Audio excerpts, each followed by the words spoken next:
시청자 여러분 안녕하십니까? 대한민국이 잘 보이는 곳으로 모셔다 드리는 신통방통 정치한배입니다.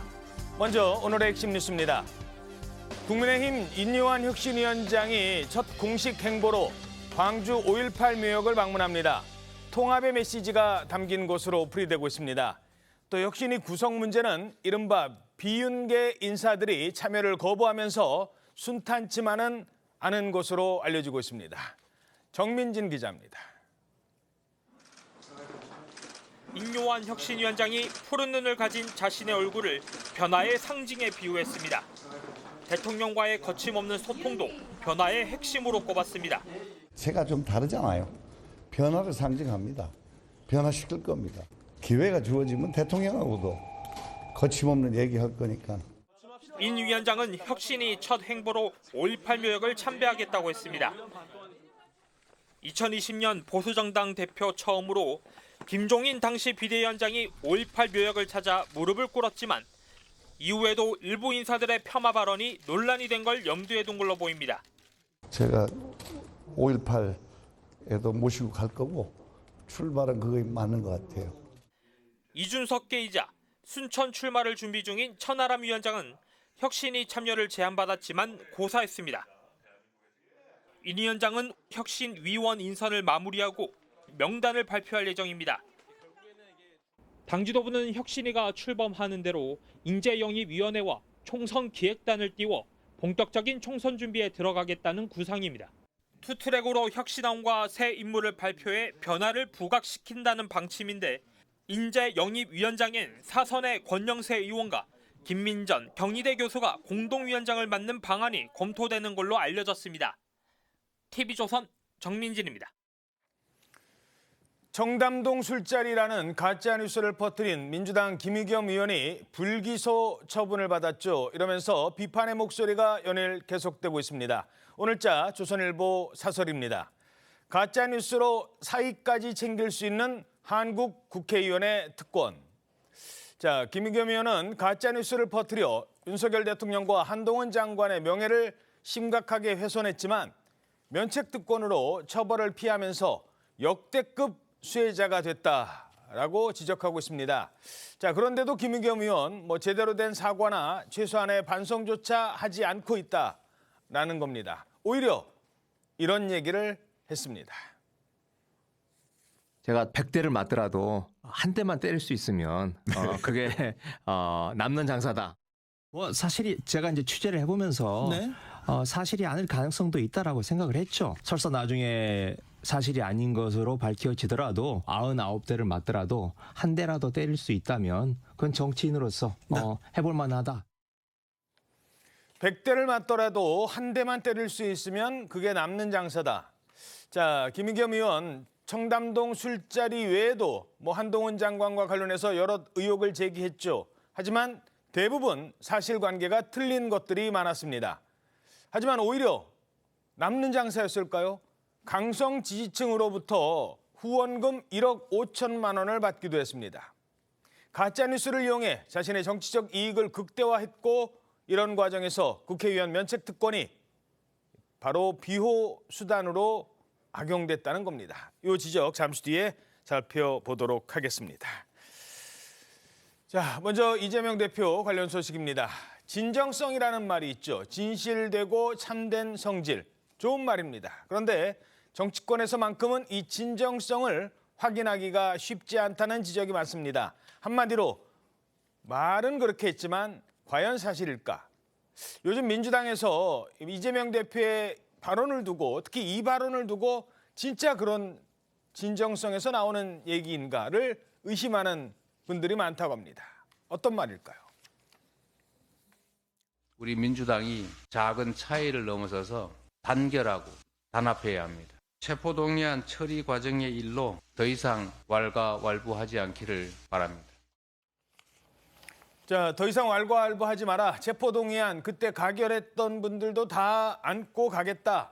총선까지 가겠다. 이런 뉘앙스의 얘기인데 그런데 지금 돌아가는 그 민주당 상황은 그렇지 않은 것 같습니다. 어제 대표적인 비명계 의원이죠. 이원욱 의원 사무실 앞에 정말 충격적인 내용의 현수막이 걸렸었다고요? 네, 그렇습니다. 이 이원욱 의원 지역구죠. 경기 화성 동탄에 이 총알이 있다면 매국노를 처단할 것이다. 이렇게 문구가 적힌 대형 현수막이 내걸린 건데요. 총알이 있다면 처단하겠다. 예, 이 대표 지지가 개딸들이 비명계를 향해서 협박성 메시지를 낸 건데 이 비명계 의원 9명 지금 보시는 것처럼 9명 의원들 사진을 내걸고 여기에 수박을 모자처럼 씌우기도 했고요. 그러면서 겉은 민주당이고 속은 국민의힘이다 이런 표시를 하기도 했습니다. 또 뭐 이원욱 의원이 여기에 대해서 어제까지는 이제 별 얘기를 하질 않다가 오늘 한 얘기는 불체포 특권 포기 선언이 사실상 이 대표도 얘기했던 당론이었는데 지금 개딸들이 저렇게 부결을 선동하고 또 해당 행위까지 벌이고 있다라면서 이 대표에 대한 입장 촉구도 요구를 했습니다. 예, 뭐 총알 처단한다. 정말 살해 협박으로까지 느껴질 수 있는 내용이라는 겁니다. 그런데 이 현수막을 내건 이 대표의 강성 지지층들 현수막만 내건 게 아니에요. 이원욱 의원 사무실 앞에는 이런 시위대가 몰려왔었습니다. 이원욱 빠져라! 동탄 시민 여러분, 내년 경선에 반드시 이 사람은 찍었으면 안 됩니다. 아니 어떻게 우리 이재명 당대표 사진을 하나도 안 붙인 거야. 당대표 사진 하나 없는 게 네가 국회의원이냐 이원욱. 말 좀 해봐라. 만약에 내년에 공천 간다 그러면 내 계속 나 방해를 할 거예요. 나 진역 가는 거 안 무서워하는 사람입니다. 맨날 없는 거 지어내가지고 쳐넣으려고 그러는 거 뻔히야 알면서 이 인간은 민주진영에 있어서는 안 되는 검찰 독재 정권의 부역자 그 이상도 귀하다. 반역자죠, 반역자. 자, 뭐 이런 시위가 무려 30분가량이나 이어졌다고 합니다. 이러면서 주변 상인들도 피해를 호소했다고 하는데 자, 근데 일단 법적으로 총알이 있으면 처단하고 싶다. 야, 이거는 법적으로 문제 있는 내용 아니에요? 일단은 발언 자체로 봤을 때 객관적으로 선을 넘은 것은 맞는데 예. 이게 법적으로 협박죄에 해당하는지는 좀 따져봐야 될 것 같습니다. 협박죄라는 게 이제 법적으로 어떻게 했냐면은 공포감을 느낄 수 있는 구체적인 해악의 고지가 있어야 되거든요. 총알이 있다면 일단 표정이 좀 가정적이긴 하죠. 예. 그리고 이제 뭐 수박들을 어떻게 하겠다라고 하면서 원래 여기서 이제 성명을 뭐 구체적으로 그 말 자체에서는 적시는 안 했지만 아까 현수막 보셨잖아요. 예.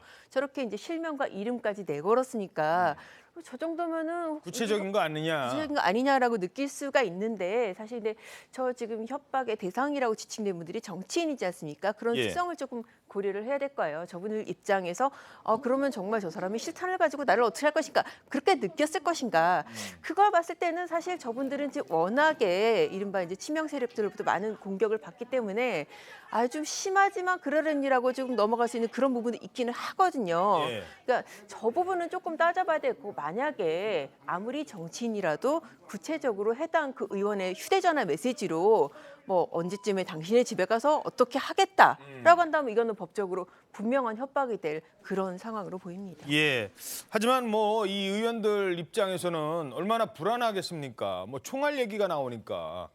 윤영찬 의원은 그래서 지금 강성 지지자 한 명을 아예 중앙당에 제소까지 했다고 합니다. 자, 이쯤 되면 당 지도부에서 정말 뭐라고 한마디 해야 되는데 그냥 지나가요. 그러니까 반복되는 것 아니냐는 지적도 있고 어떻게 보세요?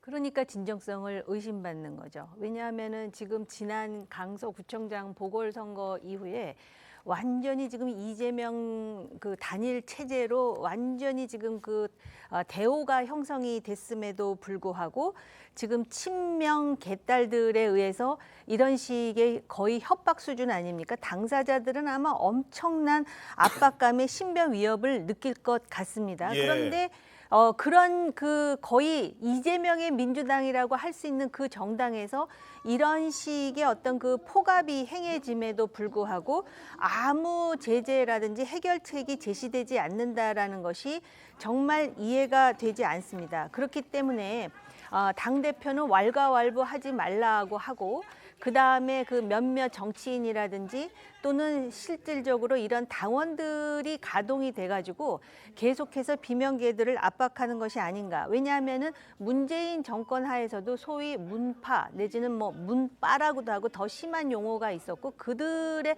그런 어떤 그 뭐라 그럴까요? 그 오만불손이라 그럴까? 정말 이해할 수 없는 행동들에 대해서 마치도 통제되지 않는 것 같은 그러면서 심지어 문재인 대통령은 그것에 대해서 민주주의의 양념이라고 포장하기까지 했지만 예. 지금 어디로 갔는지 없어졌잖아요. 그렇네요. 그렇기 때문에 이런 그 존재감이 이런 식으로 금방 없어질 정도의 그런 세력이라면 분명히 당내에서 해결할 수 있는 사안임에도 불구하고 그대로 내버려 두는 것에 어떤 그 이중성 그리고 진정성이 과연 있는 것일까에 대한 회의감 이것은 어떻게 보면은 느끼는 게 지극히 당연하다라고 보여집니다. 예, 저게 중도층 입장에서 보면 오히려 민주당에 해가 되면 해가 됐지 득이 되지는 않을 거라는 지적도 있거든요. 예, 그렇습니다.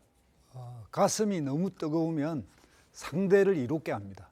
그러니까 사람의 뭔가 결정에 머리와 가슴, 배짱 이런 게 있는데 정말 가슴만 뜨거우면 반사이익을 주게 되거든요. 그 2016년 대표적이 바로 친박 간별사 사태였는데 그때 패배했지 않습니까? 결국 예. 그래서 박근혜 정부가 끝장이 나는 일까지 있었는데 이렇게 그 자기 당의 강경한 목소리만 들었을 때는 실패합니다. 그리고 저렇게 이제 비이성적이고 약간 폭력적인 문제까지 등장하면 오히려 저건 이적행위, 즉 우리 당의 첩자가 아닌가, 간첩이 아닌가 이렇게 생각하고 지지자들이나 당원들도 부안해동하면 안 됩니다. 그러니까 지나치게 강경한 경우는 뭔가 다른 문제가 있다. 그런 것도 항상 같이 생각해야 되지 않을까 생각이 듭니다. 예. 자, 그리고 과연 그 가결파라고 알려진 분들이 이적 행위를 했느냐 이 부분에 대한 지적도 있어요. 자, 가결을 했으니까 법원에 가서 영장 기각이 됐잖아요. 만약에 가결을 안 시켰다, 부결시켰다. 그러면 오히려 방탄 논란에 더 휩싸이게 되는 것 아니냐. 기각도 못 받고. 자, 그래서 지금 유인태 의원의 발언이 지금 또 화제가 되고 있어요. 지금 그 말씀 주신 게 어떤 내용의 연장선상이냐면 이원욱 의원도 똑같은 얘기를 했습니다. 내가 이렇게 그러니까 가결표가 당내에 있었음으로 인해서 기각으로 대표가 기사회생할 수 있었던 것이 오히려 대표에게 득이 됐던 것 아니냐. 기각 결정 이후에 이런 발언을 함으로써 지금 저 개딸들의 시위나 공격이 더 이원욱 의원을 향해서 가열되고 있는 거거든요. 예. 비명계 의원 가운데서도 이원욱 의원한테 유독 저렇게 되는 거, 저런 행위가 나오는 게 그 이유인데 오늘 그런 이원욱 의원의 발언을 더 보태주는 야권 인사의 발언이 나왔는데 바로 유인태 전 사무총장이었습니다. 예. 오늘 아침에 라디오 인터뷰에서 이렇게 말을 했는데요. 이재명 대표가 저런 개딸 현수막 같은 거 못하게 해야 된다면서 이 대표의 영장실질심사 기각을 이끈 게 과연 누구냐. 가결파 의원들이다. 이렇게 얘기를 했어요. 예. 그 덕분에 이재명 대표도 전기를 만들 수 있었고 그렇게 기각까지 이끌어준 것이 바로 이 가결파 동지들인데 왜 이 동지들한테 고맙다고 해야 할 것이 아니냐 이렇게 당부를 하기도 했거든요. 예, 만약에 그때 부결을 호소했었잖아요. 그대로 갔으면 오히려 민주당한테 지금은 더 좋았겠느냐 나빴겠느냐. 예, 이게 만약에 부결 호소돼서 아예 그냥 실질 심사도 받지 않았다면 결국에 이 대표의 입지가 이렇게까지 더 탄탄해질 수는 없었다라는 지적이고요.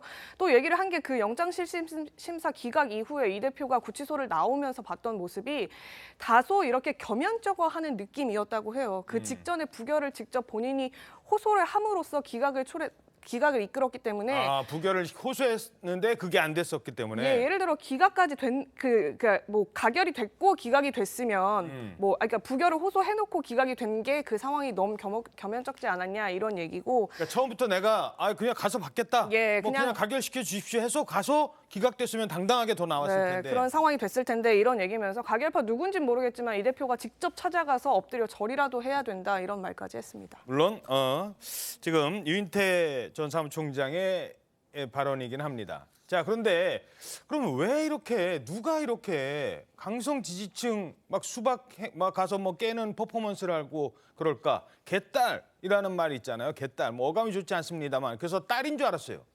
딸뻘 정도 되는 나이대인 줄 알았어요. 그럴까요? 오늘 흥미로운 기사가 있습니다. 조선일보 기사, 일면 기사입니다. 최근 좌파 정치 집회 참석자들의 나이대를 분석해 봤더니 유모차 부대는 줄었고 이른바 딸로 알려진 유모차 부대는 줄었고 오히려 중장년층이 대부분이다. 이런 기사가 나왔어요. 이걸 어떻게 알았느냐?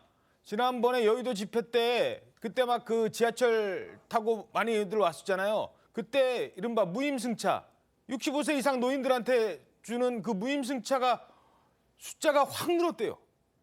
그래서 나이대를 봤더니 오히려 집회 현장에 가도 사람들이 저렇게 나이가 있다. 이런 얘기를 했어요. 이거를 과연 개딸로 불러야 되느냐 이런 얘기도 나오고 있어요. 그러다 보니까 뭐 개 이모, 개 삼촌, 개 할아버지, 개 할머니 얘기까지 지금 나올 판인데요. 그 무임 승차자 수가 늘었다 그러잖아요. 예. 결국은 그 사회의 문제라든지 뭐 나라가 잘못됐다고 시위하려고 모인 사람들이 법 준수도 제대로 못하면서 무임승차하면서 과연 뭐 정권에 대해서 비난할 자격이 있는지 아무리 사소한 거라도 예. 그런 문제 의식을 제기하면서 결국 시위대 연령이 높아진 건 맞는 것 같아요. 그 생각해 보니까 과거에 그 광우병 소고기라든지 그 사람들이 나이를 먹은 측면도 있고요. 또 지금 젊은 사람들이 얼마나 바빠요. 20, 30대. 그렇기 때문에 이러한 어떤 그 정치적인 소모전에 가담하기를 원치 않아요. 다른 방법으로 정치 활동을 하려고 하겠죠. 그런데다가 평균 수명이 올라가고 지금 나이를 먹었다 그러는데 사람들이 이렇게 왜 60, 70대 돼도 그렇게 나이 들어 보이지 않고 그렇죠. 건강하니까 예. 또 나와서 시위를 하는 것 같아요. 그리고 촛불 시위 같은 거 독려하는 그 유튜버들도 60대, 70대라고 해요. 그러니까 참 세상이 정말 많이 달라지는구나. 진격의 촛불 삼총사라고 하는 사람들이 60대, 70대라고 합니다. 예. 그리고 또 이 사람들이 이제 과거에는 막 젊은 사람들처럼 막 몸싸움을 하면서 이렇게 하기에는 체력이 딸리니까 무슨 뱃노래라든지 무슨 뭐 진도아리랑 이런 걸 부르면서 시위를 한다라는 참 웃지 못할 얘기까지 그 기사에서 봤는데요. 분명히 시위가 좌파든 우파든 고령화되고 있는 것은 맞는 것 같아요. 그러면서 실질적으로 또 민주당이 가야 될 길과 전혀 다른 목소리를 내는 부분도 있습니다.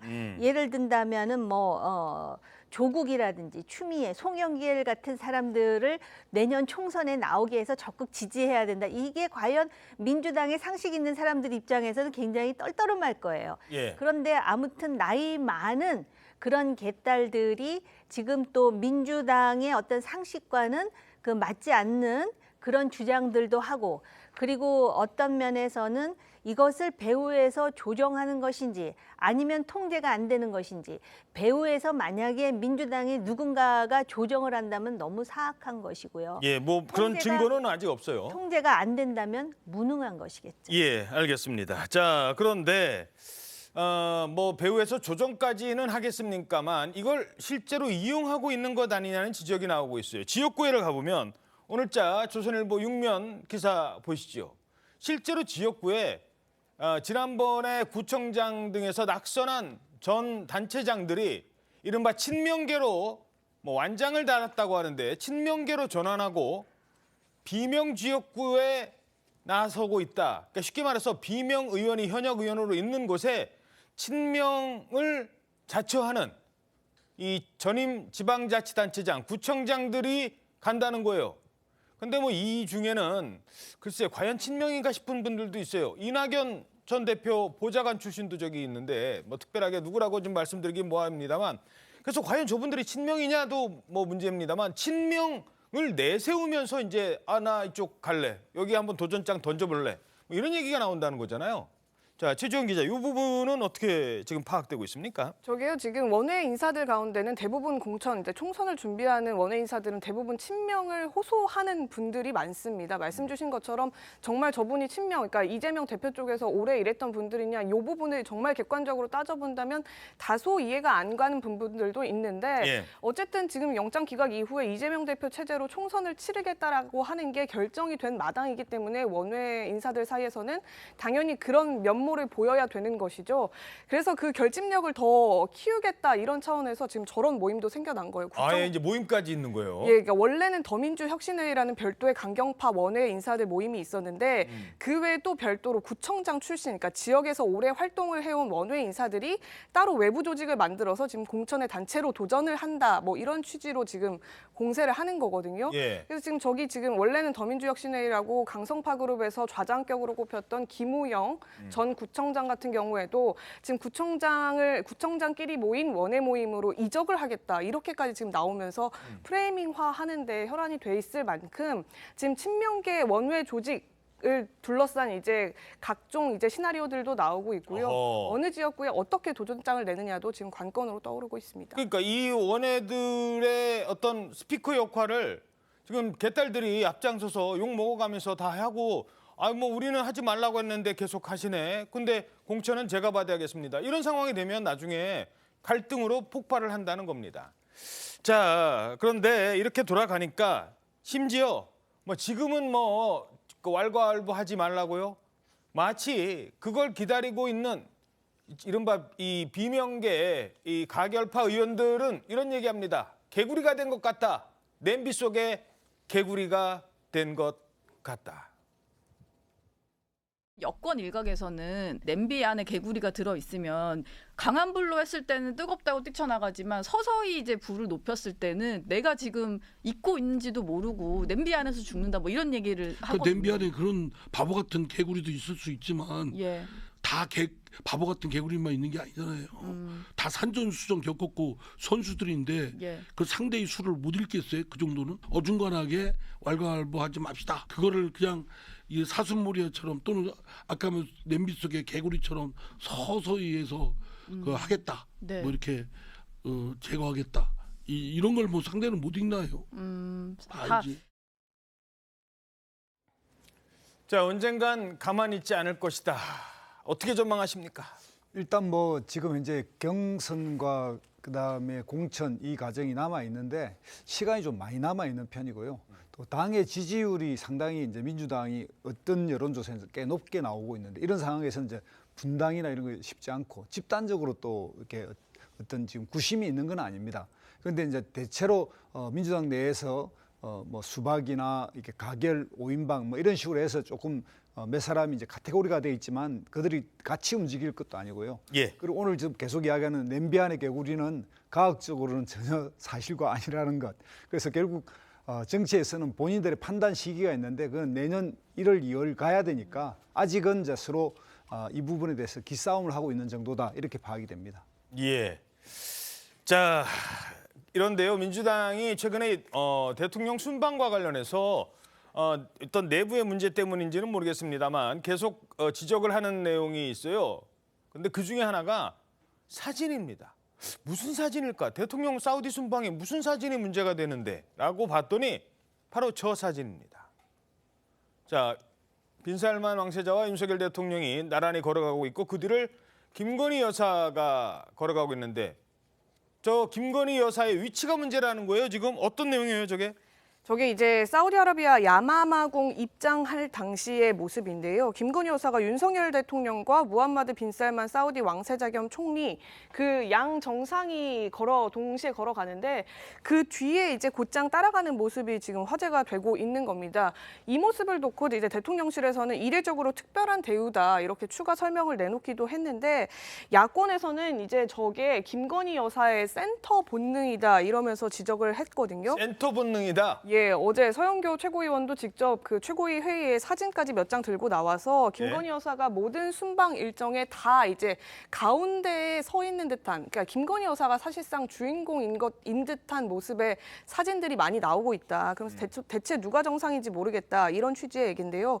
근데 어제 적어도 이 사우디 순방 사진 같은 경우에는 지금 대통령실에서 설명하는 건 이게 지금 그 사우디 쪽에서 제공하고 있는 의전의 일예라는 겁니다.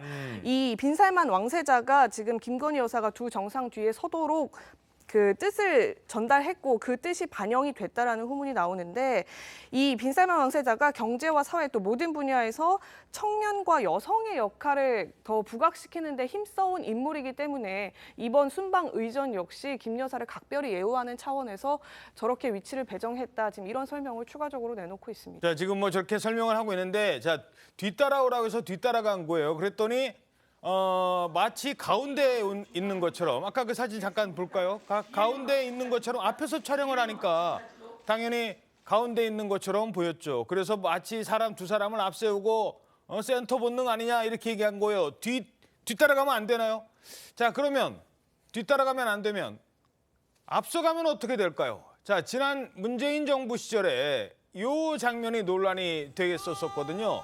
김정숙 여사가 문 전 대통령 앞을 걸어가는 장면이었어요. 이때도 논란이 됐었잖아요. 저도 이제 민주당에서 저런 지적을 하니까 바로 떠올랐던 장면이 저 장면이었는데요. 저 네. 모습도 저 당시에 상당히 논란이 됐었습니다. 이제 그래서 지금 대통령과 영부인이 혹시 싸운 거냐 이런 얘기가 나올 정도로 당시에는 그랬었어요. 예, 김정숙 여사가 지금 2019년 라오스 환송식에 갔었는데 문재인 당시 이제 대통령보다 훨씬 더 앞서서 걸었고요.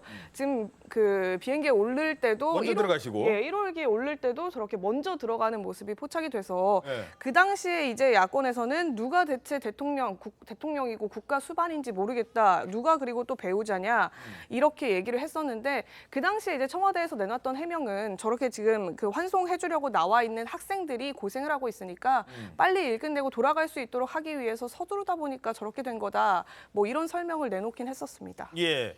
자, 그래서 물론 의전이 중요합니다만 이렇게 사진을 가지고 게다가 말이 나와요.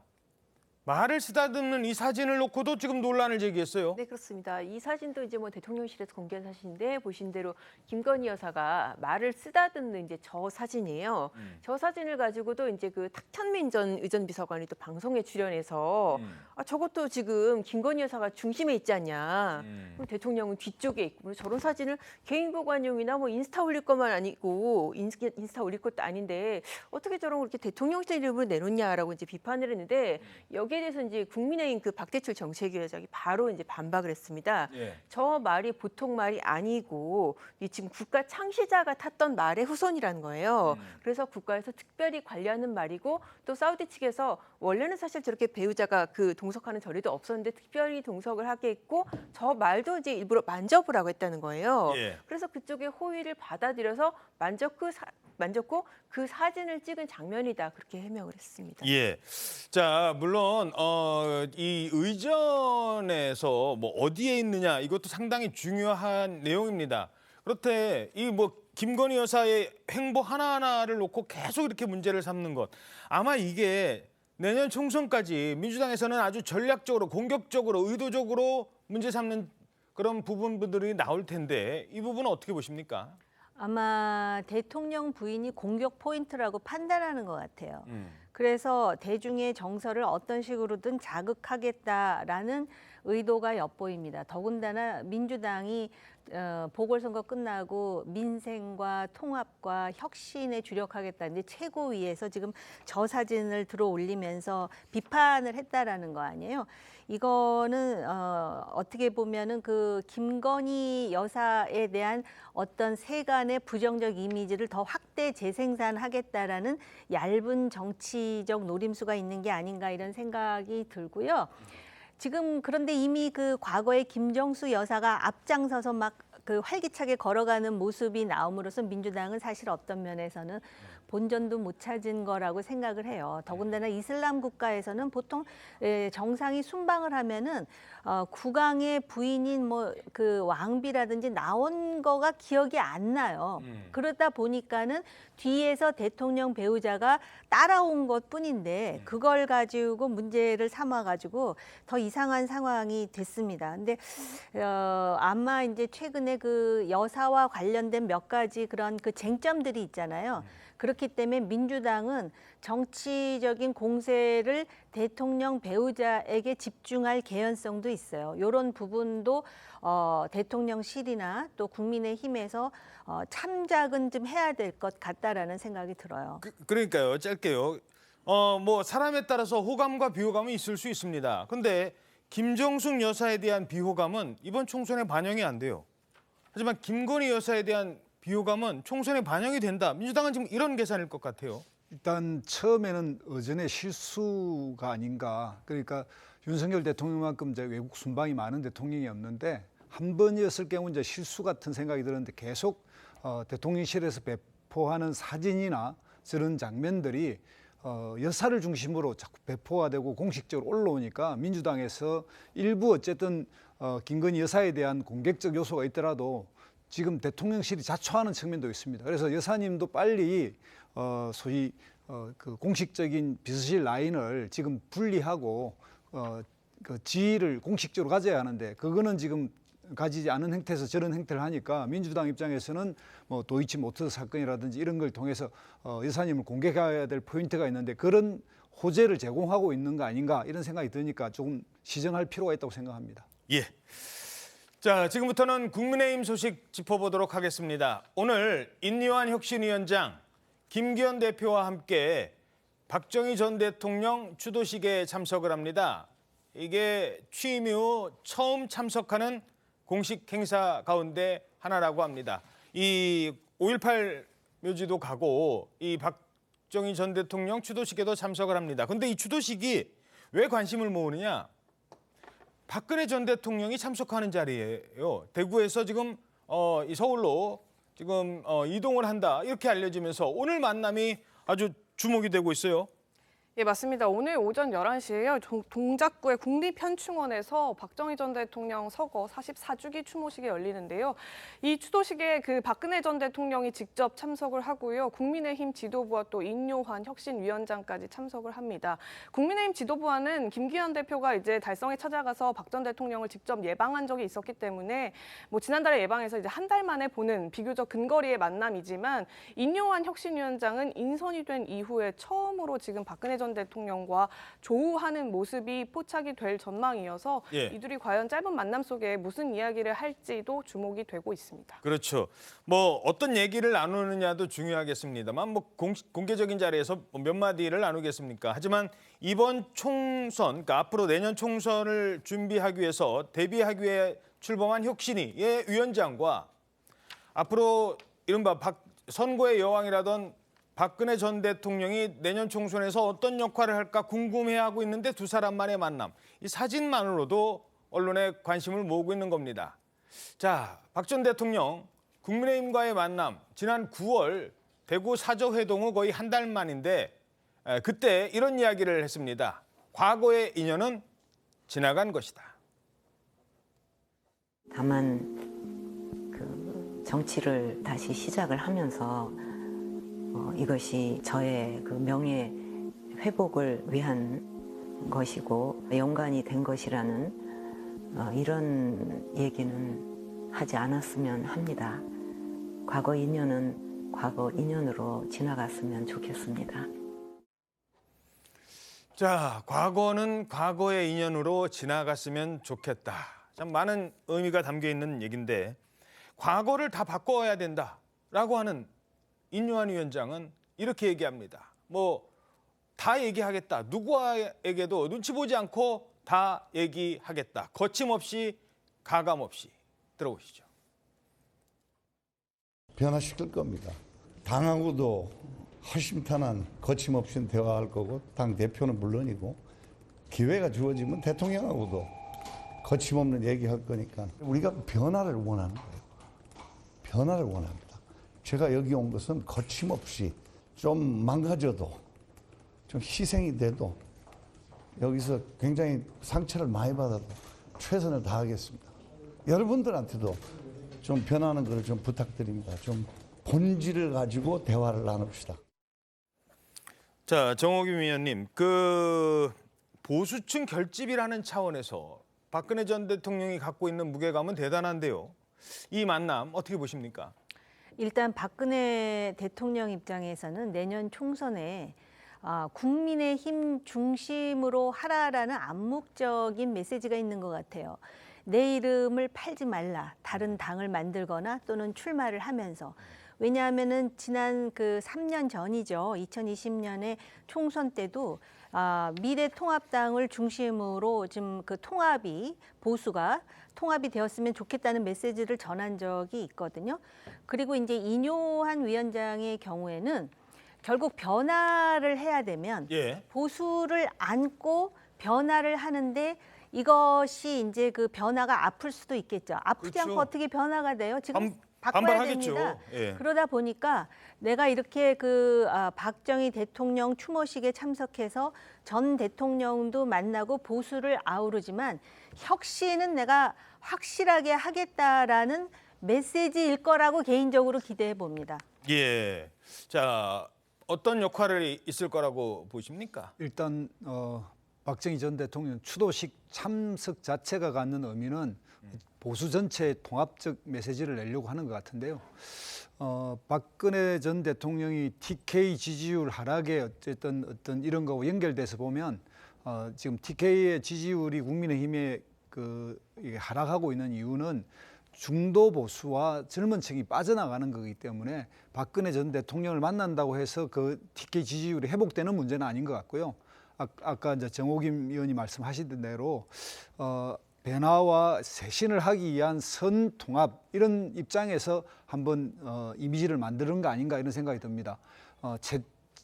혁신위원 전체가 갈 첫 방문지는 이제 강주 5.18 묘지라고 하니까 그런 측면에서 보면 이번에는 좀 작은 그냥 개인의 참석 정도로 의미가 있지 않나 이런 생각이 듭니다. 예.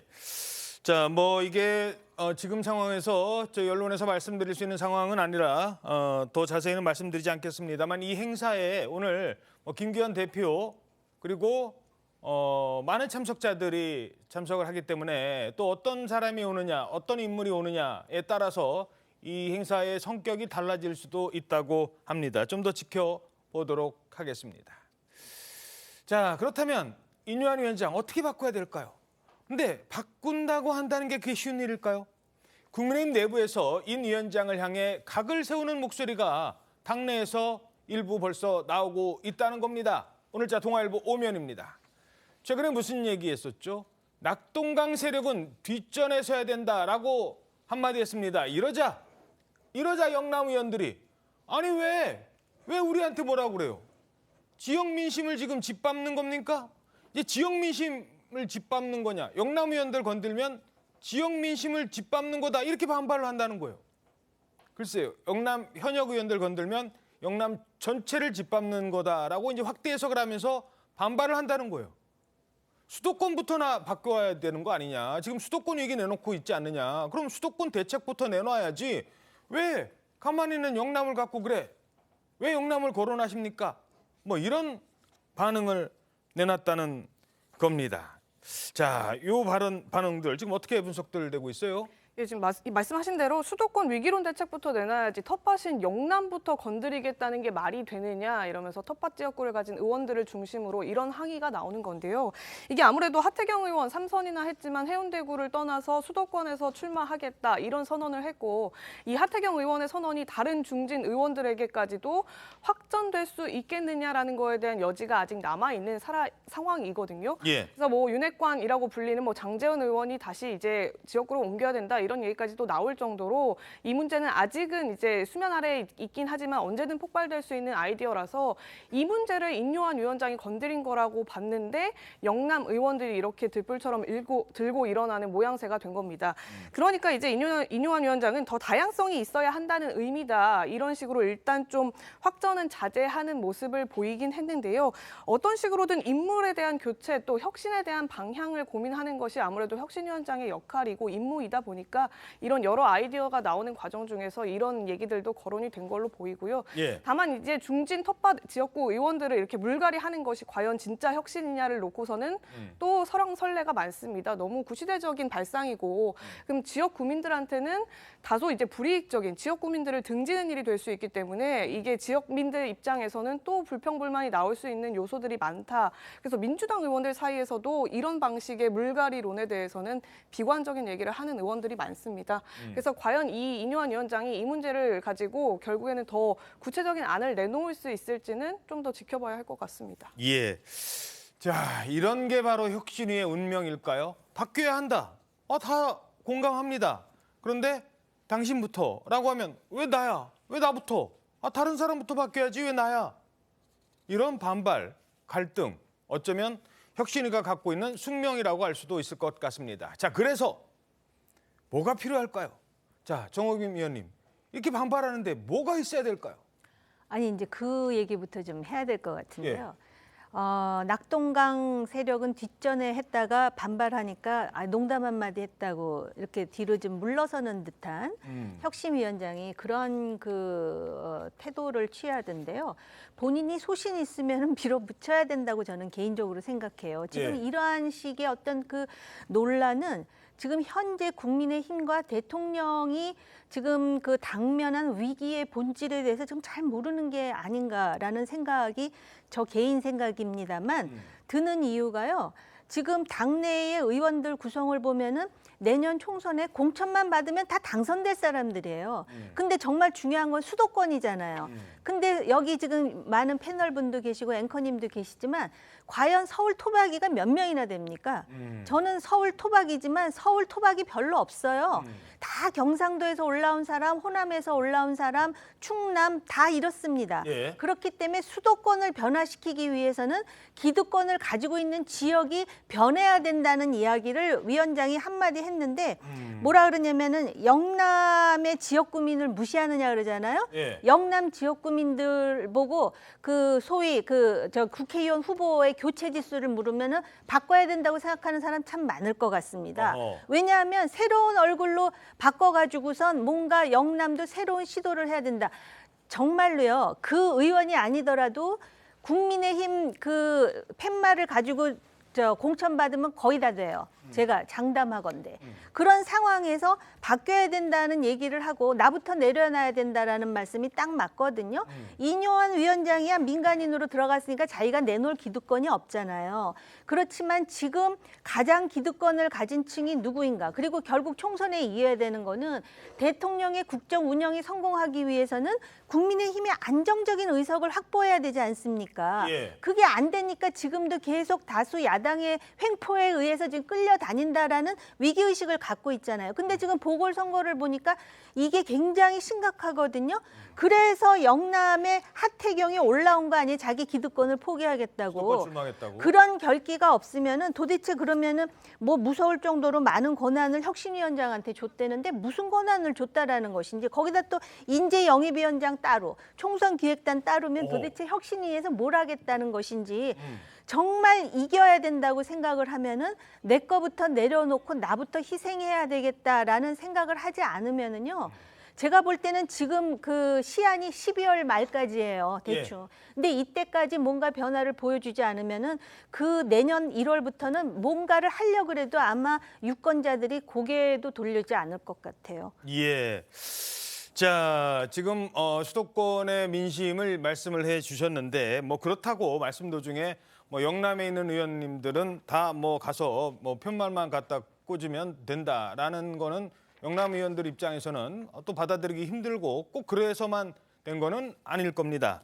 자, 뭐 그런 점도 말씀을 드리고 하지만 바뀌자고 하면 자, 민주당 바뀌자고 하면 호남부터 바뀌어야 된다는 얘기 나오는 것처럼 이 국민의힘 바뀌면 영남부터 바뀌어야 된다는 얘기가 나오는 거는 어찌 보면 정치의 또 숙명일 수도 있어요. 현재 국민의힘이 가지고 있는 숙명입니다.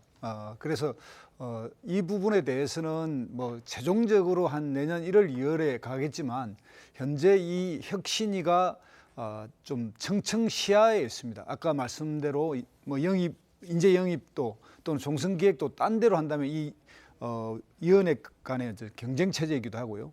최고위라고 하는 또 상위가 있고 또 지금 현재 국민의힘에 가장 문제가 되고 있는 대통령과 대통령실이 국민의힘에 계속 관여하고 있다라고 하는 이 메시지, 이게 국민들이 가지고 있는 거니까 이걸 넘어서는 것이 이뇨한 혁신위원장의 과제이기 때문에 이 과제를 어떤 식으로 지금 돌파하느냐.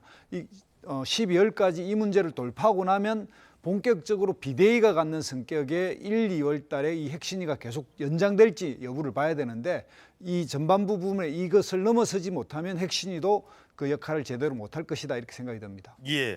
자, 어찌됐든 이렇게 혁신위에서는 통합, 그리고 변화를 위해서 계속 애를 쓰고 있습니다. 그런데 이렇게 애를 쓰고 있는데 자 그럼 함께 갑시다라고 했는데 한쪽에서는 저는 같이 못 갑니다. 한쪽에서는 아예 당을 떠나버려요. 이런 사람들이 나오고 있습니다.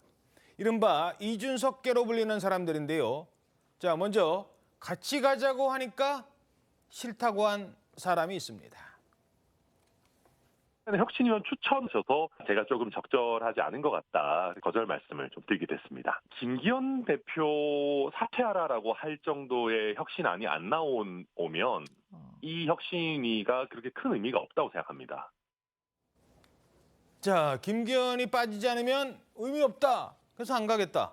그런가 하면 이준석 대표 시절에 토론 배틀로 부대변인 됐던 사람이 있어요. 이 사람은 아예 당을 비난하면서 떠나버렸습니다.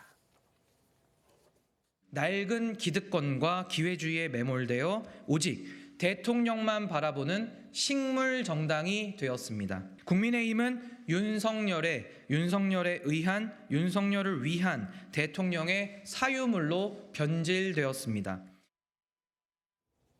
아예 탈당까지 했어요, 지금. 예, 맞습니다.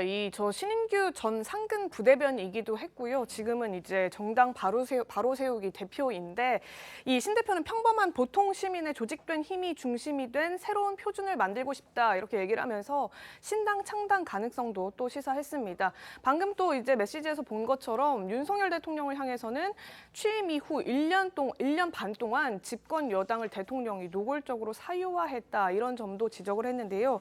이 혁신위원회 활동에 대해서도 혁신위는 그냥 통합을 얘기를 하긴 했지만 시간 끌기에 불과하다. 제대로 된 혁신이 이루어지지 않을 거다. 이렇게 얘기를 하면서 혁신위가 말하는 통합은 아이스 핫초코 같은 느낌이다. 이렇게 좀 지적을 하기도 했고요. 다만 이제 이준석 전 대표와의 인연이 있기 때문에 또 서바이벌을 통해서 이준석 당시 당대표 신분으로서 이 상근 부대변인을 뽑았었기 때문에 이준석 전 대표랑 당 밖에서 어떤 활동을 할 가능성이 있는 거냐. 예. 이런 질문도 당연히 나왔었는데. 그렇죠. 바깥에서 그럼 뭐 하는 거 아니야? 예, 이 부분에 대해서는 아직 두 사람 간의 신당 창당 논의 같은 건 이루어지지 않았다. 이런 답도 내놓았습니다. 예.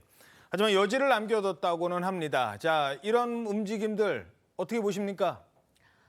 일단 그 젊은 정치인들이 상당히 지금 매서운 비판을 하면서 당을 떠나기도 하고 또 혁신이 저는 사실 천하람 같은 사람이 좀 혁신이 들어와서 활동을 하면 좋겠다라고 개인적으로 생각했던 사람인데 이게 지금 거절을 하니까 아쉽기는 한데 또 이런 측면도 있습니다. 혁신이나 당 입장에서는 소위 친이준석계 인사를 이렇게 포용하면서 지금 하나로 통합하려고 노력을 했는데 받아들이지 않았다라고 설명할 수 있는 근거는 됐을지 모르겠는데요. 예. 결국 이제 아까 올 12월이 마지노선이다 이렇게 말씀을 드렸는데 예. 그렇기 때문에 혁신위가 더 매섭게 필요하다면 김기현 대표가 위촉한 혁신위원장이지만 각을 제대로 세우고 정말 지금 이걸 보는 사람이 누구여야 되느냐 당원보다도 국민 유권자가 돼야 되거든요. 그리고 지금 예. 혁신위가 소위 지금 가장 중요하게 생각해야 될 제1의 대상이 중도 무당층이라는 겁니다. 그렇기 때문에 그런 차원에서도 이 사람들이 결국 나갈지 아니면 당으로 포용될지를 아직 예단하기는 이르지만은 적어도 대중들이 볼 때 그렇게 열심히 젊은 층과 뭐 이준석계 또 유승민 해가면서 포용하기 위해서 애를 썼는데라는 전제가 붙을 수 있는 시도가 이루어져야 된다. 저 개인적으로 보면은요. 지금 내년 총선을 앞두고 이렇게 자꾸 나가는 원심력이 작동하기보다는 구심력이 작동해야 되고 단 한 가지 이제 총선 가까워지면은 보수 지지층은 아마 국민의힘으로 더 이렇게 모이려고 할 거예요. 그러니까 그 모이는 투표소에 더 많이 가고자 하는 그런 의지가 증가될 수 있는 그런 혁신위의 활동이 지금 보여져야 된다라고 보입니다. 아직 뭐 구성도 안 했고 예. 시작도 안 했지만 그래서 혁신위에 많은 힘을 실어줘야지 혁신위를 자꾸 견제하는 모습으로 나가면은 죽도 밥도 안 될 수가 있습니다. 예. 그렇군요. 아무것도 안 될 수도 있다. 자, 아주 강하게 지적을 해 주셨는데 근데 정치권 일각에서는요. 총선 때 되면은 등장하는 인물이 있죠. 이번에도 누군가 소환을 했습니다. 이준석 전 대표가 만약에 신당을 만든다면 어떤 모양일까? 뭐 그러니까 아예 국민의힘을 뛰쳐나가서 당까지 만든다. 이런 막 지금 시나리오예요. 이거 그냥 지금 뭐 모여서 얘기하는 겁니다. 그때 갓파더 대부는 김종인이 될 것이다. 라고 지적합니다. 금년에는 이준석 전 대표나 유승민 전 대표나 윤석열 대통령으로부터 핍박을 받는 모습이 더 연출돼야 돼요. 탄압도 받고 또 공천 학살도 당하면은 그 힘을 모아가지고 내년 1, 2, 3월에 중도 보수 신당이 창당되면은 그 갓파더로 김종인. 자, 이렇게 총선 앞두고 한 사람, 두 사람 지금 여론의 관심을 모아가는 분들이 많아지기 시작했습니다. 그중에 한 사람, 현역 법무부 장관, 한동훈 장관 얘기도 계속 관심을 모으고 있습니다. 한 장관이 얼마 전에요. 그 소년원에 있는 소년수들에게 영상 편지를 보내줬다고 하는군요. 서울 남부교도소에서 10대 수용자분들이 생활할 수 있게 하고 거기서 정규 학교 교육을 받는 만델라 소년 학교를 만들게 됐습니다. 만델라는 제가 존경하는 사람입니다. 흔히 그렇듯 실수는 되돌리기 어렵고 피해자들의 아픔은 시간이 지나도 낫지 않아요. 그러니 공부보다 피해자들께 미안해하고 반성하는 것이 우선입니다. 그걸 늘 잊지 말아주세요. 소년수들한테 저렇게 막 영상 편지까지 법무부 장관이 막 써주고 그런 거예요? 갑자기 왜 써준 거예요? 이게 뭐냐면은 이제 지금 그 법무부 장관 집무실 앞으로 이제 소년수들이 편지를 보내고 거기에 대해서 이제 한 장관이 답장을 한 겁니다. 이 만델라 소년학교라는 곳이 지금 어떤 곳인지 설명을 드리면 올해 3월에 문을 연 곳입니다. 김천 소년교도소, 그러니까 소년범 중에서도 죄가 좀 중한 아이들이 좀 수감되는 곳이에요. 여기서 이제 조금 학업 지원을 하고 뭐 이런 것을 하기 위해서 14세 이상 17세 이하 소년수들이 이제 공부를 하는 곳인데 중학생 정도 나이 되는 아이들. 네, 그렇습니다. 이곳에서 이제 공부하는 아이들이 뭐 이제 편지를 보냈는데 그 내용도 공개가 됐어요. 뭐 이런 얘기를 했습니다. 아무래도 이제 학교에 다니니까 그 학교에 대한 뭐 감사의 뜻을 그런 표하는 내용이에요. 정말 어두운 그늘 속에서 꿈과 미래를 없이 자라다가 이렇게 감사하게 교육을 받고 있다라고 하니까 한 장관이 거기에 대해서 이제 답을 하면서 아까 이제 그런 얘기를 했었죠. 그러니까 공부보다 피해자들한테 미안해하고 반성하는 게 우선이다라는 답장을 보냈다는 것입니다. 예, 알겠습니다. 한동훈 장관 하면 최근에 정치권에서 계속 논란이 되는 사건이 있었죠. 바로 청담동 술자리 의혹.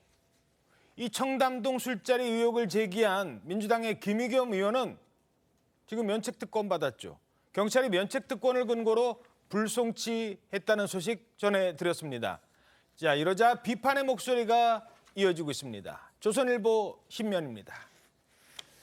가짜뉴스 김의겸, 형사 7부 배당, 검찰, 경찰에 재수사 요청할 수도. 자, 지금 불송치한 건 경찰이거든요. 하지만 여기서 끝날 것 같지 않다는 겁니다. 검찰이 경찰에 지금 재수사를 요청할 수도 있다.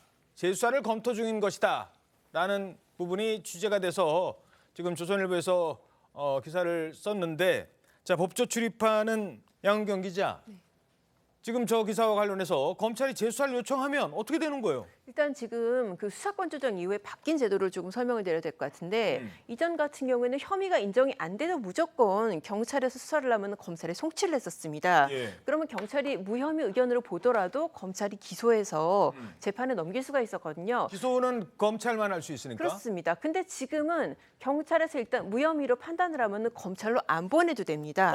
죄 없어. 검찰에서 가서 조사받을 필요도 없어. 이렇게 가는 거예요? 네, 경찰한테 1차 종결권이 있는 거예요. 이렇게 되면 되면은 경찰에서 묻히는 사건이 너무 많아질 수 있으니까 그렇네. 거기에 대한 견제 장치를 둔 게 이제 검찰의 재수사 요청권이거든요. 아하. 그래서 이 사건 같은 경우에는 이게 과연 면책특권으로 지금 끝날 일인가에 대한 논란이 있습니다. 왜냐하면은 면책특권이라는 게 이제 국회의원이 직무상 발언에 대해서 국회 내에서 행한 것에 대해서는 면책을 하는 것인데 지금 이 사건 같은 경우에는 과연 청담동 술자리 명백히 허위인 것을 알고 한 것이 아니냐 뭐 그런 논란이 있을 수가 있고 또 이제 지금 더 탐사 같은 경우에는 기소 의견으로 송치가 됐고 그 김의겸 의원이 더 탐사랑 협업했다라고 한 부분도 있는데 이게 과연 면책특권 대상이냐 그 부분에서 좀 다시 따져봐야 되지 않냐 그렇거든요. 예. 그래서 검찰이 재수사 요청을 하게 되면은 재수사를 해야 됩니다. 아, 해야 경찰은. 되는 거예요. 재수사 네. 하라고 하면 일단 재수사는 물론 그 결과는 어떻게 나올지 몰라도. 그렇습니다. 근데 다만 재수사가 얼마나 걸릴지 재수사 결론이 어떻게 나올지 그거는 좀 담보하기 어려운 상태입니다. 그렇죠. 그 첼리스트가 아이 거짓말한 거예요. 한 지가 언젠데 이제서야 지금 불송치 결정 나왔거든요. 그런데 재수사하는 결과가 언제 나올지 다음 공천 지금 뭐 김의겸 의원도 다음 공천 받고 출마할 생각이 있다고 하던데 지금은 비례대표지만 그럼 그것까지도 영향을 안 미칠 수도 있다. 나중에 물론 미쳐야 되는지 안 미쳐야 되는 건지는 모르겠습니다만 법적 판단이 지금 그렇게 나오고 있으니까요. 김의겸 의원은 그러면 술자리 의혹 제기한 다음에 사과를 했나요? 그렇지 않았잖아요. 들어보시죠. 제가 100대를 맞더라도 한 대만 때릴 수 있으면 그게 남는 장사다. 뭐 사실이 제가 이제 취재를 해보면서 네. 사실이 아닐 가능성도 있다라고 생각을 했죠. 설사 나중에 사실이 아닌 것으로 밝혀지더라도 99대를 맞더라도 한 대라도 때릴 수 있다면 그건 정치인으로서 해볼 만하다. 자, 그래서 해볼 만하다, 남는 장사다, 후원 많이 받았어요. 뭐 1억 5천만 원? 지금 이렇게 알려지고 있지 않습니까? 자, 그런데 김의겸 의원이 국감에서 한 그 직무와 관련된 발언은 면책특권이 있어요. 국감에서만 했나요? 최고위에서 다 틀어놓고 저 맞는 것 같아 이런 얘기하는 분들도 있고 그다음에 라디오 방송에 출연을 했습니다. 이때도 비슷한 주장을 했었습니다. 한동훈 장관이 청담동 그 술자리 의혹 가짜 뉴스로 좀 정의를 했는데 그거는 동의를 하시는 겁니까? 아니요, 뭐 동의 못 하고요. 예. 일단 제보자가 있지 않았습니까? 그리고 제보 내용이 아주 구체적이고 생생했죠. 법대로 하자고 하니 저도 법대로 법정에서 뭐가 옳은지 뭐가 그른지 따져보자. 자, 이 부분 어떻게 보십니까? 자기 스스로 그렇게 얘기하잖아요. 막 던지고선 그중에 하나 얻어 걸리면 남는 장사라고. 그 표현의 다름 아니에요. 100대를 맞더라도 한 대 때릴 수 있으면이라고. 그 유수 일간지의 언론인 출신입니다. 근데 그렇죠. 어떻게 저렇게 무책임한 발언을 할 수 있을까? 그리고 민주당은 지난 대선 때 불체포 특검뿐만 아니라 면책 특검과 관련해서도 손을 보겠다는 공약을 내세운 것으로 제가 기억하고 있습니다. 근데 특히 김의겸 의원 같은 경우는 지금 이러한 가짜뉴스에 해당하는 이러한 논란이 한두 가지가 아니었어요. 청담동 술자리뿐만이 아니라 한동훈 장관과 관련한 것도 그렇고 심지어는 또 EU 대사가 뭐 윤석열 정부의 외교를 비판했다라는 이거 굉장히 심각한 외교 쟁점이거든요. 그때 이제 근데 그 거의, 사과까지 했어요. 예, 그건. 습관적으로 이렇게 하는데 이것은 어떻게 보면은 그 면책 특권을 진짜 남용하는 거예요. 우리가 지금 뭐 군사 정권 시절도 아니고요. 그리고 직무에 관한이라 그랬으면은 적어도 정책이라든지 입법이라든지 아니면 정권과 관련한 건데 이거는 무슨 술자리에서 뭐 누가 첼로를 하고 또 뭐 어느 변호사들이 나오고 정말 무슨 저 황색 저널에나 나올 듯한 그러한 그 스캔들에 가까운 이런 계속 그 주장들을 지금 하고 있는데 오히려 김의겸 의원을 통해서 민주당이 정말로 대한야당으로서의 역할을 하는 것이 아니라 최근에 보면 음모설, 가짜뉴스, 괴담 뭐 이런 거 하고는 아주 그냥 그 정통한 그런 정당이 아닌가라고 생각이 들 정도로 지금 당의 이미지를 오히려 훼손하고 있습니다. 본인 스스로도 무슨 뭐 이 관련해 갖고 명예훼손에 지금 고소당한 것으로 알고 있는데요. 이 면책 특권과 관련해서 선진국은 이미 손을 보고 있거든요. 그래서 김의겸 의원 때문에라도 이 면책 특권이라든지 또 이제 그 이재명 대표와 관련한 불체포 특권과 관련해서 이러한 그 어떤 공익적인 그리고 어떤 공당으로서의 이런 활동이 아닌 것에 대해서 일반인도 지금 예. 처벌을 받는 거를 면책 특권 뒤에 숨어 있다라는 건 오히려 본인이 부끄러워해야 될 일이라고 봅니다. 사실 그래서 이 민주당의 이재명 대표도 과거에 이 얘기를 했었습니다. 문제 있다. 의원들의 면책 특권, 불체포 특권 너무 과하다라는 언급을 실제로 해왔습니다. 불체포 특권 제한해야 된다. 100% 동의할 뿐만 아니라 제가 주장하는 것입니다. 10년 넘도록 먼지 털듯이 탈탈 털린 이재명 같은 죄 짓지 않은 청렴한 정치인에게는 불체포 특권 전혀 필요하지 않습니다. 의원들의 면책특권, 불체포특권 너무 과하다. 네. 특권 내려놓게 해야 된다는 제 입장이고요. 그렇죠. 저는 불체포특권을 활용할 생각이 사실 제가 뭔 죄를 지었다고 불체포특권을 활용해야 됩니까? 빈총 겨누는데 방탄이 왜 필요합니까? 자, 면책특권, 불체포특권 과하다라고 꾸준히 주장을 해왔는데 이재명 대표가 그렇다면 이럴 때 뭔가 입장을 좀 밝혀야 되는 것 아니냐는 지적도 있습니다. 이재명 대표가 국회의원이 아닌 시절에 국회의원들을 바라볼 때는 면책특권에 숨는다라고 하는 생각이 하나 있었던 것 같고요. 또 본인은 정당하기 때문에 뭐 무섭지 않다 이런 생각 때문에 했는데 실제 이제 경험을 해보니까 영화 제목에 이런 게 있습니다. 그때는 맞고 지금은 틀리다. 막상 검찰이 주도하는 이 국가에서 이재명 대표가 저렇게 300번이 넘는 압수수색을 당하고 이렇게 하다 보니까 지금은 생각이 복잡할 겁니다. 그래서 국회에서 공식적으로 특권을 내려놓겠다고 했고 앞으로는 그런 제도적 개선을 해야 하지만 이것이 헌법에 있는 이유가 바로 그런 것입니다. 그러니까 국회와 정치에서 최소한의 안전장치가 면책특권인데요. 이게 국민들이 너무 특권이라고 생각하고 이재명 대표 본인도 그렇게 생각했지만 지금은 좀 생각이 달라지지 않았을까 이렇게 생각이 됩니다. 예, 87년 헌법을 바꿀 때만 해도 독재 정권하에 의원들을 탄압한 걸 막기 위해서 만들어진 그런 취지였다면 지금은 오히려 이게 독이 되는 건 아니냐라는 지적들이 나오는 겁니다. 자, 다음은 조국 전 장관 딸 조민 씨 관련 소식 짧게 전해드리죠. 서울대가요. 현재 조민 씨의 그 환경대학원 입학 취소 여부 결정을 위해서 조민 씨가 졸업한 대학들의 학적 처리는 잘 돼 있는지 뭐 이런 걸 하고 있다고 해요. 그러면서 만약에 여기서 입학이 취소된다면 조민 씨에게 지급했던 그 장학금 있지 않습니까? 꽤 많은 돈, 800만 원 넘는 돈, 이걸 환수할 전망이라고 합니다. 자, 서울대 총동창회가 지급했던 이 장학금, 이 묻지마 장학금이다 이런 논란이 거셌던 거잖아요. 예, 이게 서울대 총동창회 산하장학재단이죠. 관학회라는 곳이 있는데 이게 조민 씨가 서울대 대학원에 입학도 하기 전에 장학금 401만 원을 지급을 했습니다. 또 2014년 2학기에 조민 씨가 이제 부산대 의전원에 가겠다면서 이제 서울대 대학원 휴학 신청을 냈는데도 이미 이 401만 원이 또 추가로 기지급이 돼서 또 논란이 되고 있죠. 예. 그래서 그때 교육위 국감장에서 만약에 이제 조민 씨의 서울대학원 입학 취소가 결정이 되게 된다면 이 도합해서 800만 원이 넘는 일반 학생들에 비해서 3배가 넘는 장학금을 받았던 이 조민 씨의 기지급된 장학금을 환수 조치할 수 있겠느냐 이렇게 정경희 의원이 질의를 했었고요. 예. 이 질의에 대해서 이제 서울대 대학원장이 검토해 보겠다 긍정적으로 답변을 하면서 실질적으로 어떤 조치가 이루어질지가 관심을 모으고 있습니다. 예, 사실 장학금의 다른 말은 입학금입니다.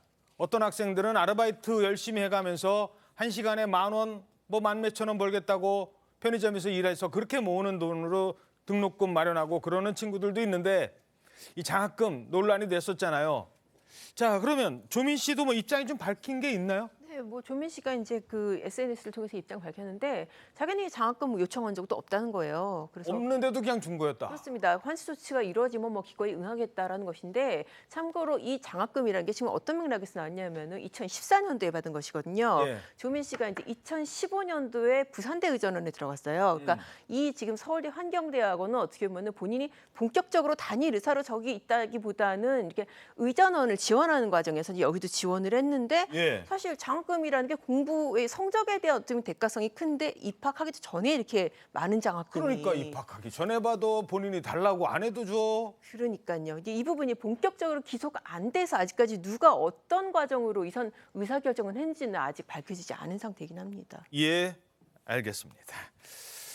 다음 소식입니다. 요즘 이 연예계가요 마약으로 완전히 지금 큰 사건을 맡고 있어요. 이선균 씨 마약 투약 혐의로 입건됐잖아요. 또 다른 유명 연예인도 마약 혐의로 경찰에 입건이 됐다고 합니다. 누구였느냐 봤더니 빅뱅, 그룹 빅뱅 출신의 지드래곤 권지용 씨로 밝혀졌습니다. 자, 경찰은 이선균 씨와는 좀 연관성이 없는 사건이라고 합니다만 그 VIP들 온다는 그것과 연결은 돼 있대요. 자, 마약 파문이 지금 연예계로 확산되고 있습니다. 노도일 기자입니다. 인천경찰청은 최근 유명 연예인을 입건해 마약 투약 혐의로 수사를 진행하고 있다고 밝혔습니다. 해당 연예인은 그룹 빅뱅 출신의 유명 가수인 지드래곤 권지용 씨로 드러났습니다. 지난 23일 배우 이선균 씨가 입건된 지 사흘 만입니다.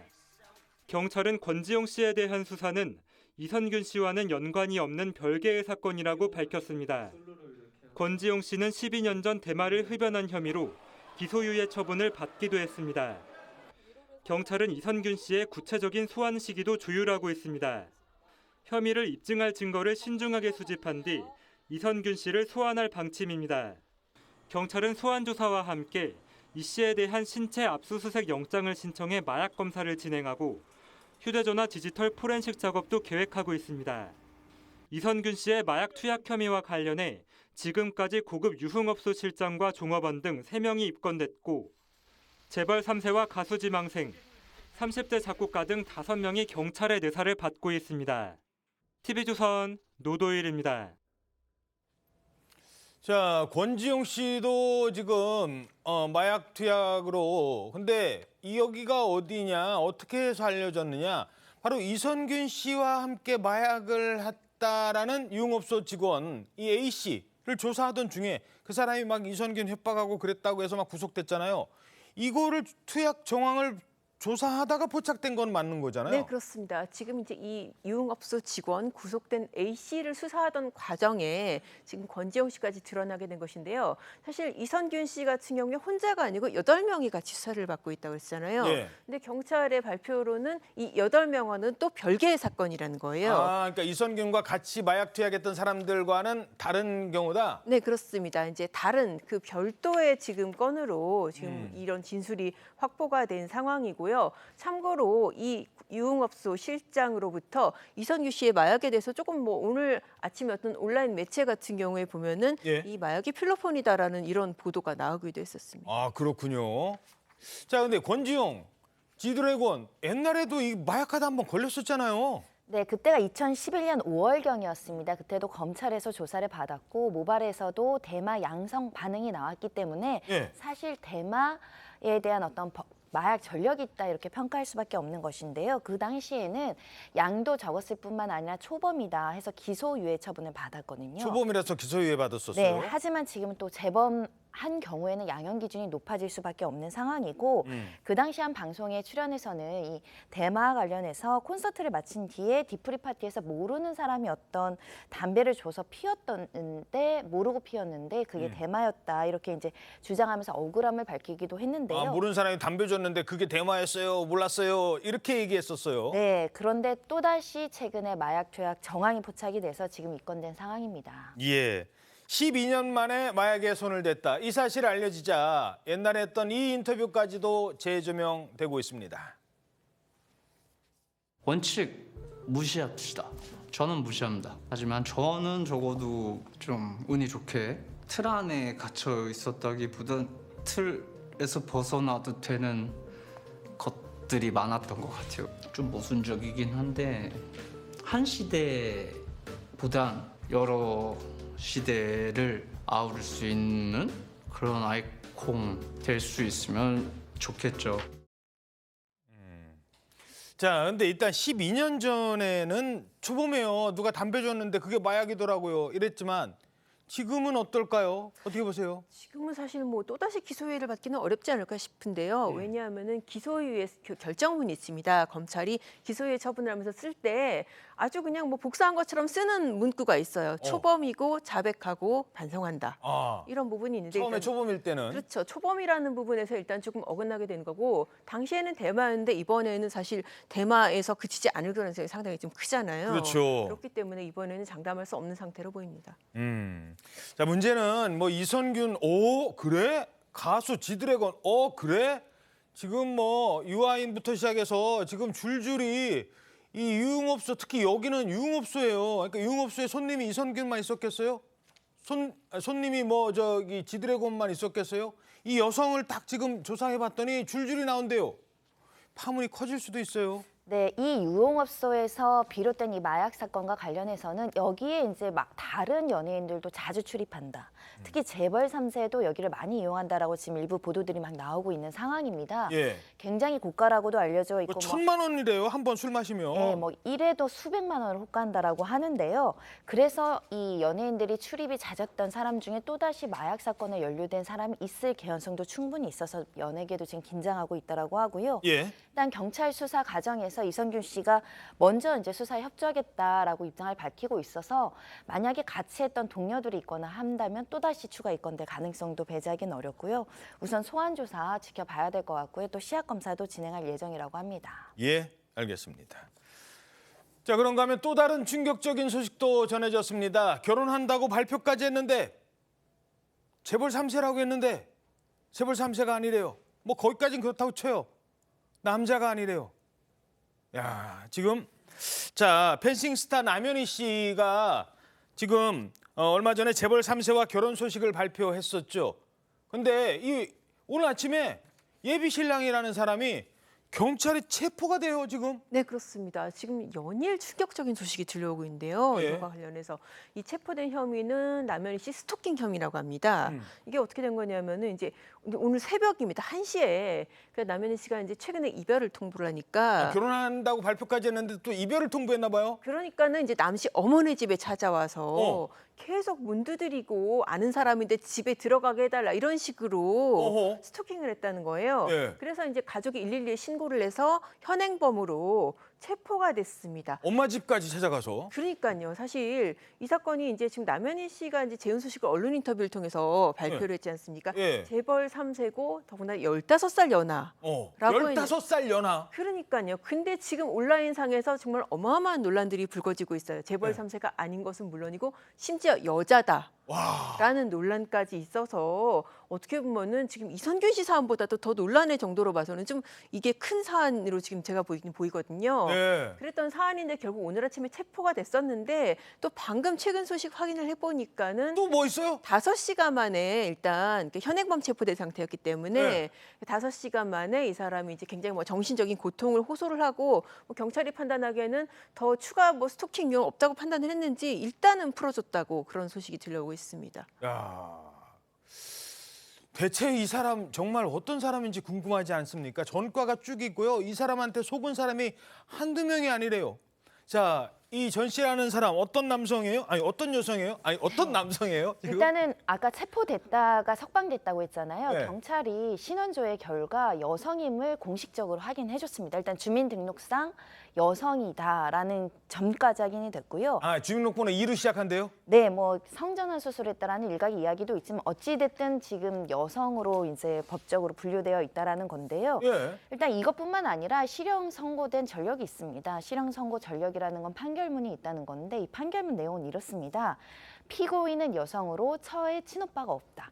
그러니까 이 사건에선 내 처에 뭐 친오빠가 있다 이렇게 이제 속인 사건이었고요. 예. 그리고 재벌가 혼외자가 아니다라고 명확하게 판결문에 기재되어 있을 뿐만 아니라 또 이 사건에서 뭐 미국에 체류했다, 내 직업을 속였기 때문에 그와 관련해서도 미국에 체류하지 않았다 이렇게 뭐 투자금 사기, 혼인비ing자 사기, 데이팅 앱 사기, 뭐 재벌 3세를 사칭하는 사기 각각 사건에 연루되어 있었고요. 그 예. 당시에도 피해자가 10명에 달하고 피해자가 10명. 피해 금액만 3억 원에 달했다고 합니다. 야, 그 전에 뭐 자기가 재벌 뭐 집 뭐 어떻게 하고 뭐 한 200조 그러면 내가 나중에 막 5억 줄게 막 그렇게까지 했대요. 한 2, 300 투자하면 내가 나중에 5억 만들어 줄게. 뭐 그렇게까지 해서 돈을 가져갔대요. 근데 이런 비슷한 사건은 많았는데 여성이라니. 아니 어떻게 여성과 결혼할 생각을 했어요. 지금 그것도 지금 아직 풀리지 않는 의문이 드는 겁니다. 자, 피해자들이 언제부터 소송을 했느냐? 2020년이래요. 그때 고소하기 한 달 전에도 또 사기를 치고 돌아다녔대요. 당시 녹취 파일이 하나 있는데 함께 들어보시죠.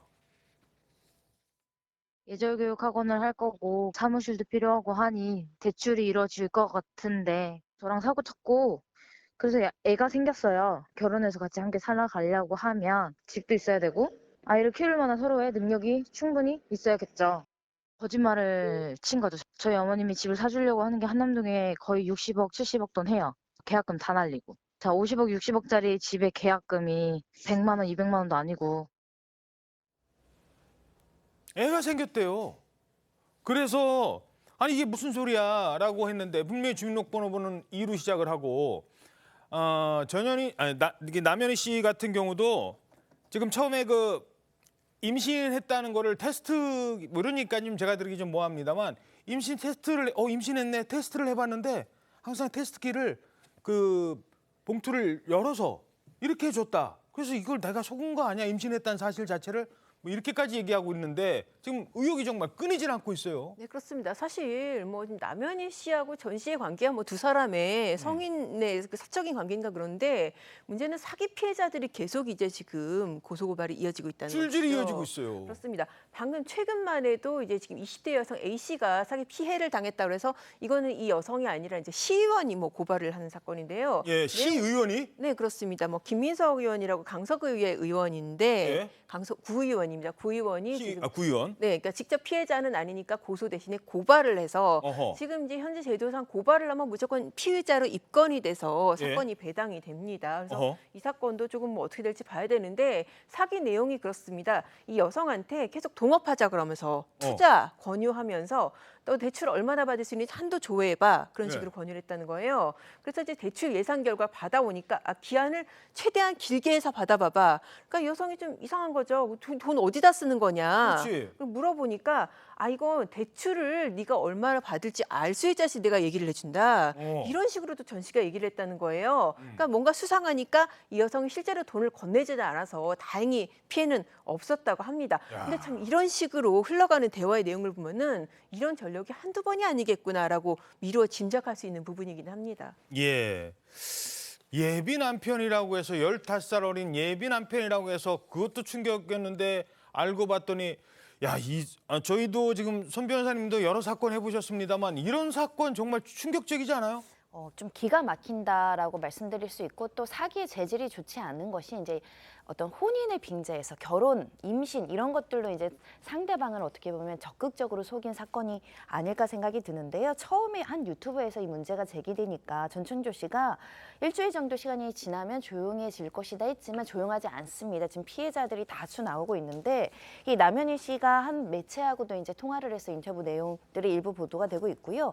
남현희 씨가 완전히 속았다는 사실이 이제 알았던 것 같습니다. 예. 그리고 충격을 많이 받은 것이 주변 사람들이 이제 전천조 씨한테 이제 투자를 했고 사기에 그 의심이 굉장히 드는 상황인데. 잠깐만 남현희 씨가 왜 이렇게 속게 됐느냐 이 얘기를 지금 하는 거예요? 네, 그렇습니다. 나도 몰랐지만 이제는 완전히 속았다. 그간 하지 못했던 이야기를 이제 털어놓기도 시작했는데 특히 이제 이 전천준 씨한테 사기 피해를 당한 사람들이 남현희 씨를 찾아와서 감독님 이름 믿고 투자했어요 하는 피해자들도 나오고 있어서. 자, 이게 무슨 얘기냐면 지금 펜싱 선수잖아요. 네. 이 펜싱이라는 게 사실 강남에 좀 고가의 학원을 운영하는 경우가 많답니다. 이 펜싱 종목이. 그래서 이게 이제 선수 이름 걸고 펜싱 학원 이런 거를 차리면 이제 돈이 필요하잖아요. 학원 차릴 때 투자자를 모으는데 남현이 이름 걸고 내 걸고 해서 난 남현이 믿고 했지. 남현이 뭐 남편 될 사람이라며. 그런데 그게 다 사기였다는 거잖아요. 네, 이 사실 알고 남현희 씨도 지금 전천조 씨랑 같이 살던 집에서 나와서 짐 싸고 이제 모친 자택으로 간 상황에서 이 모친 집을 전천조 씨가 찾아가서 남현희를 만나게 해달라고 그 새벽에 난리를 쳐서 스토킹 혐의로 지금 현장에서 체포됐던 거거든요. 예. 어떻게든 전천조 씨가 이제 남현희 씨 마음을 돌리려고 하지만 이미 남현희 씨는 이게 사기의 수법에 내가 동원됐구나라는 걸 알아가고 있는 것 같습니다. 자, 양경 기자, 이 전총조라는 사람이 대체 저희들이 아직 얼굴은 공개하지 않겠습니다만 뭐 이름까지는 지금 다 공개가 된 거고 뭐 인터넷에서 그때 결혼한다고 사진 올렸을 때 다 봤을 거예요.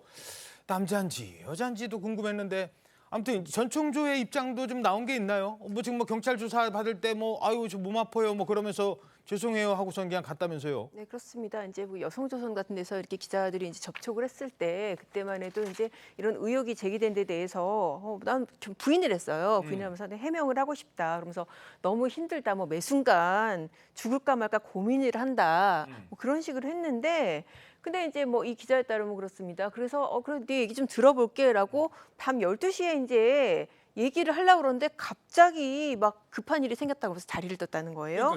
그러니까 뭐 기자랑 인터뷰하다 말고 갑자기 밤 늦게 저 가야 돼요. 그래서 막 가버리고. 그러니까요. 그러면서 뭐 바로 가봐야 된다. 내일 시간이 된다. 그러면서 이제 갑자기 자리를 떴는데 근데 그러고 나서 이제 또 스토킹 혐의로 이제 경찰에 체포가 됐다가 예. 다시 이제 다시 이제 석방이 된데 이 정도로 이렇게 피해자들이 끊이지 않고 이런 뭐 심리적으로 불안 상황이면 아무래도 이거는 뭐 구속 사안이 아닐까. 혹시 영장 청구 가능성도 지금 배제할 수 없어 보입니다.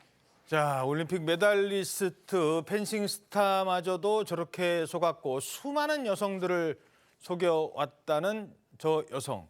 앞으로 실체가 수사를 통해서 더 드러날 것 같습니다. 1분 뒤에 뵙겠습니다.